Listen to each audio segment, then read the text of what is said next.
What's up YouTube, Saf here on Super Saf TV. So we've seen plenty of low quality leaked videos of the iPhone 7 and 7 Plus. We've also seen some cool looking renders, but here I have the iPhone 7 and 7 Plus prototypes, and this is probably the closest look that we're going to get at the iPhone 7s before release. So as you can see, we have the iPhone 7 as well as the iPhone 7 Plus, both in the rose gold color, and they do look pretty nice. Let's firstly go ahead and remove the screen protectors from the iPhone 7.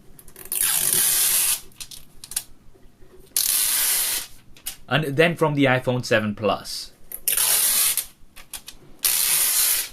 Now right away you can see that they do look quite similar to the previous iPhone models, but we have some key differences. First up, we have some redesigned antenna bands, and the look of this new design is growing on me. The bands now not as prominent as they used to be. Jumping in closer, you can see that we have the main difference, which is the cameras. On the iPhone 7 we actually have a larger camera bump than previously, and this is housing a larger sensor, so we are going to be getting better low light images coming from the iPhone 7. And quickly just testing out the case leak that we had of the iPhone 7 a few months ago, you can see that it's a perfect fit. Now initially we did think that the larger cutout was for dual cameras on the iPhone 7, but it's actually for the larger sensor. The iPhone 7 Plus on the other hand does have the dual cameras. Now these are likely to be working together to give you sharper images, better low light performance, and also possibly two different focal lengths. I personally can't wait to check these out and test them against some of the other competition. We also have a secondary mic as well as an LED flash. Now this is most likely going to be a dual tone flash.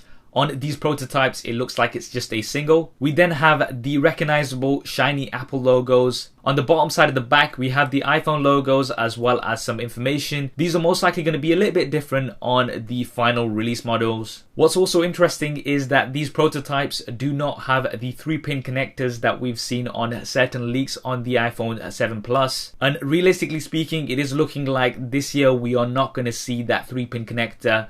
This may be something that we see next year. Flipping over onto the front, you can see that they look very similar to what we've got with the iPhone 6 and 6S. 4.7 inches for the iPhone 7 and 5.5 inches for the iPhone 7 Plus. No change here really. Resolution is likely to remain the same, and we are also likely to have 3D touch as we've had before. Up top are your earpieces as well as the 5 megapixel front facing cameras, which are also going to be slightly improved, so giving better low light performance. Now on the bottom side of the front we have the Touch ID sensors. Most recent rumors are saying that these will not be pressable buttons, so instead there's going to be haptic feedback, and it may allow for some additional options. For example, if you do hold on to these a little bit longer or push down a little bit harder like with 3D touch. Up top we don't have anything, but you can definitely notice those camera humps which are bigger than ever. I personally just wish that Apple increased the thickness of these phones a little bit so that we could have a larger battery and no camera hump, but unfortunately it doesn't look like this is going to happen this year. On the left hand side, things are pretty familiar with your volume buttons as well as the mute toggle switch. Now certain leaks were pointing towards there not being a mute switch, particularly on the iPhone 7 Plus, but I think these are going to stay. On the right hand side you have the power button and the SIM card ejector trays, and finally at the bottom you can see that we have the lightning connector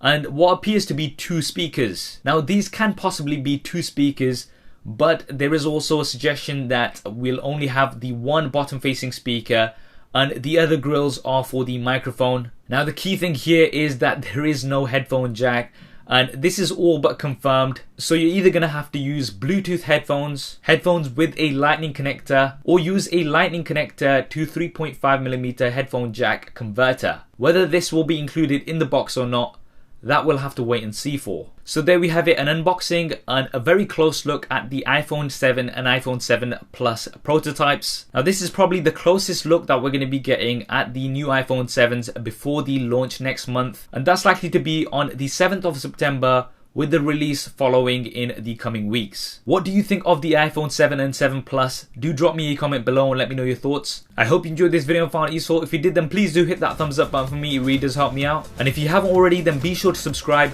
I'm going to be having lots of iPhone 7 and iPhone 7 Plus coverage as soon as they're released. Thanks for watching. This is Saf on Super Saf TV, and I'll see you next time.